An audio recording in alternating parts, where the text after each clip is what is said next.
orang itu sampai maksiat itu karena cari kesenangan. Misalnya baru penat itu ingin seneng, ada orang yang macam-macam lah, ingin melihat maksiat, apa itu pornografi, apa nyabu, apa macam-macam. Itu sebetulnya agama punya konsep yang luar biasa, yaitu seharusnya seseorang itu gembira dengan ketaatan. Lalu pertanyaannya, caranya gembira gimana? Gembira itu mudah. Jadi misalnya kamu sujud sama Allah Subhanahu wa taala. Terus cara berpikir begini, ini sekaligus ijazah. Cara berpikir begini. Ya Allah, ini kata Sayyidina Ali, kafani izzan an akuna laka abdan wa kafani fakhron an takuna li robban. Ya Allah, betapa sialnya saya andaikan saya jadi budak dari makhluk yang sama. Misalnya sampean itu seorang kiai atau rektor atau doktor atau orang terpelajar, kemudian kamu jadi budak atau hamba dari makhluk yang setara, betapa hinanya saya. Maka kata Sayyidina Ali, ya Allah, saya ini cukup bahagia, cukup bangga karena jadi budak, jadi hamba dari zat yang super atau yang maha super. Ini kok Allah Subhanahu wa ta'ala. Sehingga ada kebahagiaan yang luar biasa karena menjadi hambanya Allah Subhanahu wa ta'ala. Setelah bangga dengan jadi hambanya Allah, maka kita akan malu. Malu misalnya kok saya bahagia itu nunggu melihat pornografi, melihat maksiat. Itu terus menjadi malu. Kenapa saya bisa didikte oleh hal-hal seremeh itu? Ya, kita malu karena didikte oleh hal-hal yang seremeh itu. Karena kita didikte oleh nafsu.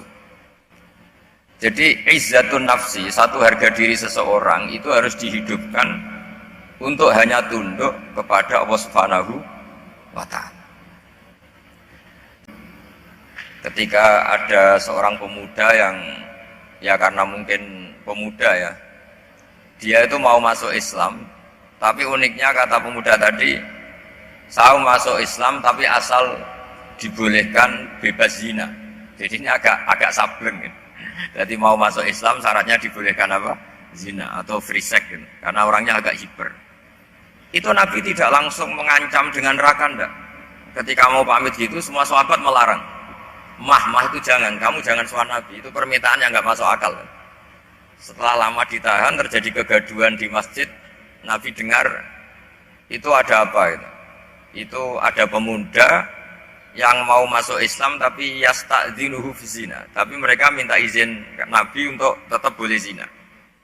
Kata Nabi, pemuda itu suruh masuk, suruh menghadap saya. Ketika menghadap Nabi, saya ulang lagi, ketika menghadap Nabi, Nabi mengajarinya itu luar biasa. Nabi tidak langsung mengancam dengan neraka atau dengan azab itu enggak. Tapi kata Nabi, atuhibbuhu li ummik. Kamu suka kalau ibu kamu itu jadi demenannya orang banyak. Oh enggak ya Nabi, yang demen ibu saya tak bacok kan. Karena ini agak preman, di mana-mana orang nakal agak preman. Terus atuhibbuhu li bintik. Kamu suka kalau putri kamu ya digitukan orang-orang. Oh ya enggak Nabi, yang gitu kan putri saya tak baca. Atau khibbuhu li kholatik, kamu suka kalau bule kamu digitukan. Atau khibbuhu li ammatik, kamu suka kalau saudara bapak kamu digitukan. Nabi itu mengeset ya. Cara sekarang itu otak mungkin. Nabi itu meluruskan otaknya anak muda itu. Betapa buruknya zina. Cara bahasa Arab ditakbih. Betapa buruknya zina. Kamu suka kalau korbannya ibu kamu, putri kamu, bude kamu, bule kamu.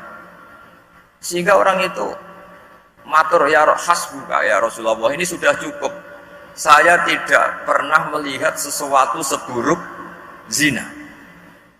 Jadi fa'alqallahu fi qalbihi bughdha zina. Kemudian Allah meletakkan di hatinya, menanamkan benci zina. Sehingga akhirnya pemuda tadi menjadi iffah, menjadi menghindari zina. Artinya begini ya, ini mungkin yang lolos dari para kita sebagai dai, kita tidak belajar banyak tarbiyahnya Rasulullah Shallallahu Alaihi Wasallam. Jadi kalau kita benci maksiat itu jangan hanya ditahdir, ditakutkan neraka itu enggak. Jangan hanya itu. Tapi di logika.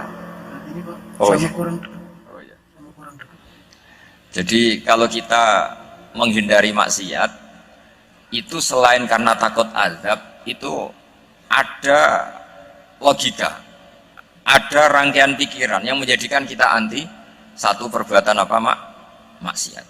Kira ginilah kalau contoh gampang itu, ada orang gitu ya nyanyi dengan pakaian yang mungkin pornografi gitu.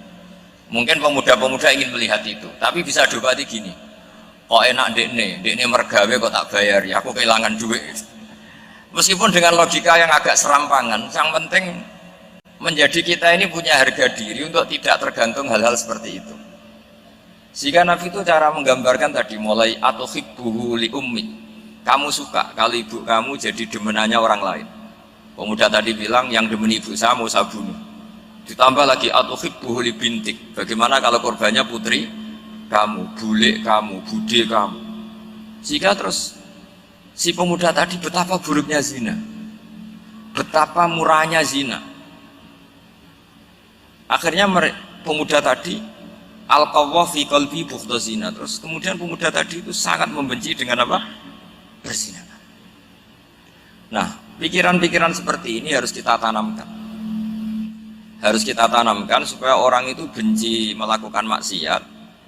Karena satu memang takut sukhtuwah, takut dibendu Allah atau dibenci Allah. Dua, memang logika kita mengarahkan tidak maksiat. Sesuatu yang dilarang Allah itu pasti madhar. Maka untuk melarang seseorang bergantung sama narkoba misalnya atau hal-hal yang bahaya pada fisik, itu satu tentu bagi ahlullah, tentu karena takut Allah. Jadi di antara manhajul Quran itu kalau mentakbih, memburuk-burukkan maksiat itu mesti dikritik innahu kana fahisyah, innahu kana fahisyata wa makta wa sa'a sabila, innahu kana fahisyata wa sa'a sabila, diulang beberapa kali. Sehingga dibutuhkan kecakapan untuk menganggap satu hal yang buruk itu fahsyah, sesuatu yang enggak rasional, sesuatu yang tidak positif, sesuatu yang pasti berdampak negatif. Sehingga kalau misalnya tadi dibacakan oleh Qori, kuntum khaira ummatin ukhrijat linnasi ta'muruna bil ma'ruf wa tanhauna 'anil munkar.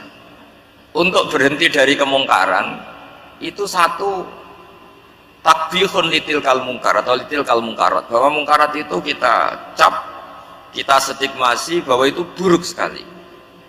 Seperti Nabi mengajarkan pemuda tadi, masa kamu suka ibu kamu digitukin lelaki lain, putri kamu, bule kamu, bude kamu, sehingga orang ini pikirannya termindset betapa buruknya zina.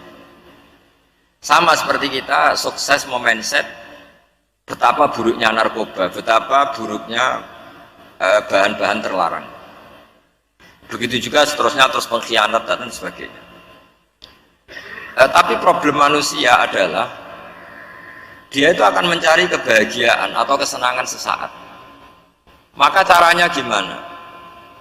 Keinginan senang lewat maksiat ini dilawan dengan nyaman dengan taat.